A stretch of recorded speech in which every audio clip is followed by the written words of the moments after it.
ఏ తప్పు తప్పని నువ్వు నాకు చెప్తున్నావా? అదే కదమ్మా పని జరిగిపోతే డబ్బులు ఆపుతాం, నీ తప్పు కదా. మన తాతగారి వ్యవస్థ కదా ఇది, ప్రభుత్వధనం. పని జరిగితే డబ్బులు ఇవ్వాలి. నేను 2 సార్లు ఫోన్ చేశాను నీకు. నేను వచ్చే పంచాయతీ కట్టేసి కూర్చుంటాను. ₹1,00,000 విషయం కాదు ఇక్కడ. ఏమనుకుంటున్నారా మీరు? అసలు నాకు అర్థం కావట్లేదు. వ్యవస్థలు ఏ రకంగా పనిచేస్తున్నాయి ఈ ప్రభుత్వంలో అనేటువంటిది ఇది ఒక నిదర్శనం. ఈ వ్యవస్థలన్నీ సర్వనాశనం చేసేస్తారనేటువంటి చెప్పడానికి ఇది ఒక నిదర్శనం. ఏ విధంగా పనిచేస్తున్నాయి ఈ వ్యవస్థలో?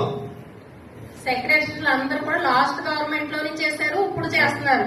లాస్ట్ గవర్నమెంట్ లో మేము ఎవ్వరూ కూడా ఎవరు పని చేసిన ఎప్పుడన్నా ఏదన్నా పని ఆపంటం కానీ బిల్లు ఆపంటం కానీ ఎక్కడన్నా జరిగింది ఎప్పుడన్నానే?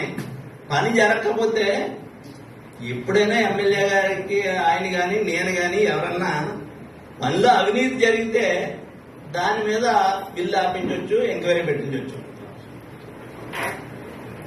దీంట్లో అటువంటిది ఏమీ లేదు కదా.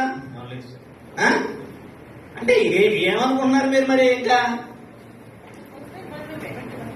ఇవ్వాలని మళ్ళీ మాకు చెప్తే ఎందుకమ్మా? మీరు ఇప్పించే ఏర్పాట్లు మీరు చేయాలి కదా. నేను చెప్పాను సార్, వాళ్ళ సంతకంతో వాళ్ళే ఇవ్వాలి సార్. ఇవ్వకపోతే యాక్షన్ తీసుకోవాలి కదా మరి. సార్ నాకు పంచాయతీ సర్పంచ్ గారు చెప్పారు సార్, ఇద్దరికి ఇమ్మని చెప్పారు. నాకు తాతకుడి చేతులకు రాలేదు సార్, నాటూరు అయితే మనకి క్లియర్ గా చెప్పాను సార్. ఆయన సర్పంచ్ గారు కూడా చెప్పారు.